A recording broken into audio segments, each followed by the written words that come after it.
अवाम खे Pakistan super league जो बेचैनी सां इंतज़ार। क्रिकेट बोर्ड मैदान जूं ॾुखियायूं आसान करे छॾियूं।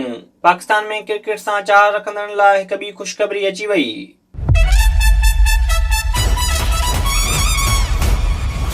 पीसीबी पाकिस्तान सुपर लीग जूं सभु मैचूं पाकिस्तान में कराइण वारे फ़ैसिले बैदि हिकु ॿियो क़दम खणंदे मैदान खे ख़ुशि करे छॾियो, जंहिं तहत शौक़ीननि खे सस्तियूं टिकेटूं मिलंदियूं।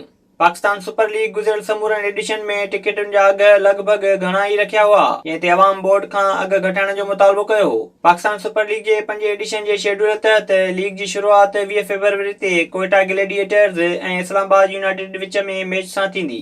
गुज़िरियल साल पीएसएल जे टिकेटनि जी क़ीमत 500 खां 8,000 रुपयनि ताईं रखी वई हुई, पर हिन भेरे पीसीबी तरफ़ां मैदान लाइ क़ीमत घटाइण ते गौर कयो पियो वञे। बोर्ड मैदान लाइ हिन भेरे टिकेटनि जी क़ीमत 200 रुपयनि खां 3,000 रुपयनि ताईं रखण ते गौर करे पियो। डे मैचनि जी टिकेट जी क़ीमत 200 खां 300 रुपया मुक़ररु कई वेंदी, जॾहिं त शाम जे वक़्तु टिकेटनि जूं क़ीमतूं 500, 1,000, 2,000 ऐं 3,000 रुपयनि ताईं थी सघनि थियूं।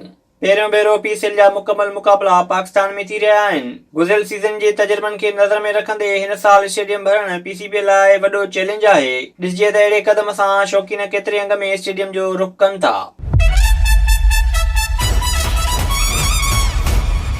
विज़िट कयो अवामी आवाज़ मीडिया ग्रुप जी वेबसाइट awamiawaz.pk